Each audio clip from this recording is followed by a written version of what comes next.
Ricky Glaser here, and today I'm going to teach you how to break in new trucks. And thank you, Crux Trucks, for sponsoring today's video. Now I'm going to set up a Christmas complete right now.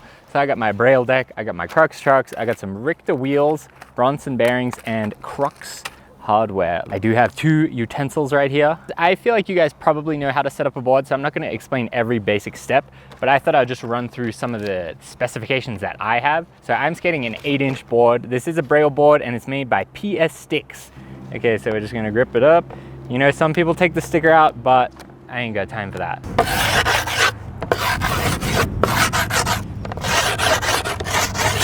So I basically never ever do any kind of grip art, purely because I change my boards so often that like it's kind of not worth the energy of doing something really cool. And two is that I get distracted.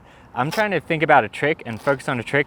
I don't really want to be distracted by really colorful grip or like parts of the board where there's no grip. That stresses me out the most. I sometimes see people, they have big sections with no grip, and to me that freaks me really out. I just pretty much run with the clean black, and usually I'll put one kind of marking or have a bolt to mark which is the front.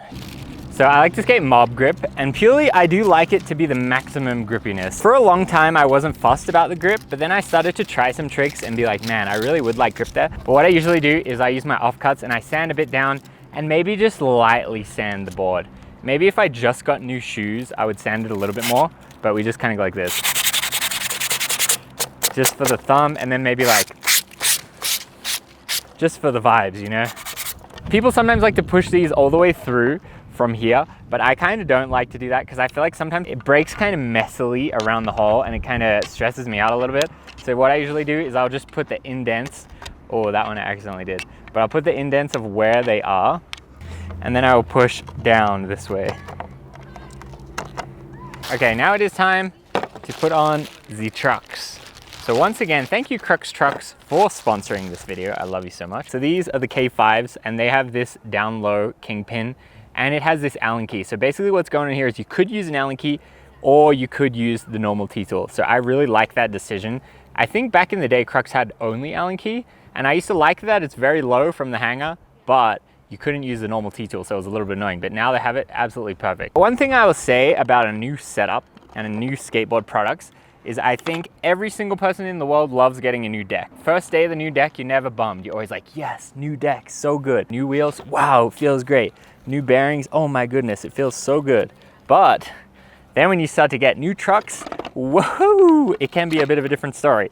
And that's not to say new trucks is bad, but trucks, it's such an important part of the skateboard that your relationship to the truck is very crucial to how it feels when you roll around. So I would say most people don't really like putting on new trucks, and they want to stick with their old trucks as long as they can because it just feels right. So when you do have new trucks, it does take a little bit of a time to kind of like break them in. And there's a few tricks that people like to do. They take their old bushings out of the trucks that they did like, and then they put them into the new trucks.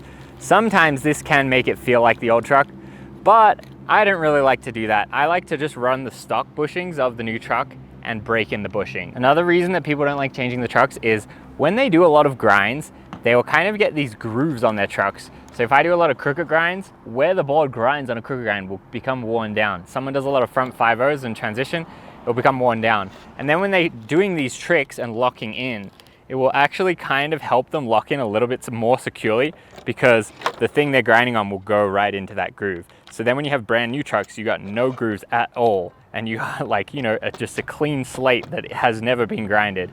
So it can take a little bit just to make that feel natural again.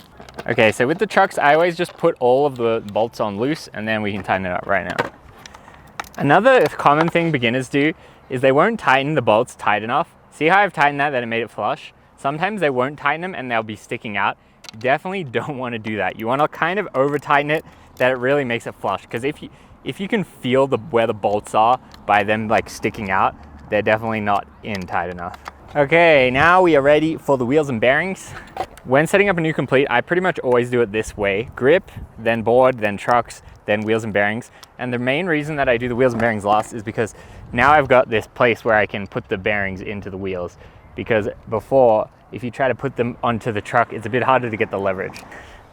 Now, you may notice I do not have the spacer inside. I have no idea what these spacers do. If you know, please let me know in the comments. I've broke many bearings with a spacer, without a spacer. I noticed absolutely zero difference. So if you know what a spacer does, please let me know in the comments. All right, now we are done with that. Now we have the big question, graphic side in or graphic side out? I think I'm gonna go graphic side in. Now, unlike spacers, I think these, I believe they're called washers, they actually do have some merit. I couldn't really tell you what it is. I feel a little bit more guilty not using these, so I will put these on for this time. But if you don't have any of these, life is still gonna be okay. Now we just gotta tighten them up. Christmas is officially complete. We have the new setup, we're ready to skate it, and now I'm gonna teach you exactly what I personally like to do to break in new trucks. So first things first that I like to do is maybe obvious, stand on the board and kind of see where we're at. So these, I would say they're kind of loose, but like I said, the bushings are brand new, so they do feel a little bit weird. What I always wanna do is see that the back and that the front are roughly the same. So I feel like the front is a little bit looser, so I'm gonna tighten it a tiny bit. But typically what I will do is I will just tighten these trucks up a bit now, then skate them, and then I feel like they tend to loosen up after like the first session.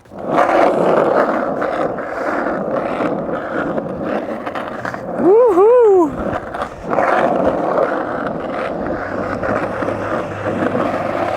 See, it always feels so different from your board.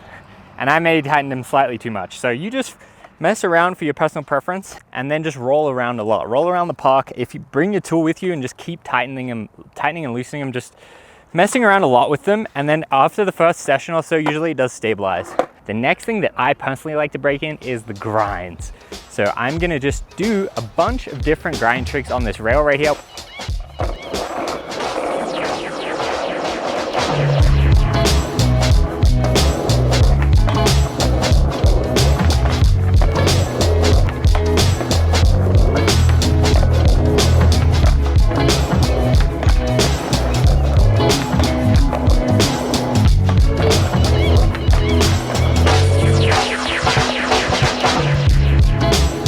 That's pretty much all you have to do to break it in, is just ride them, grind them. I think an important thing is be kind to yourself.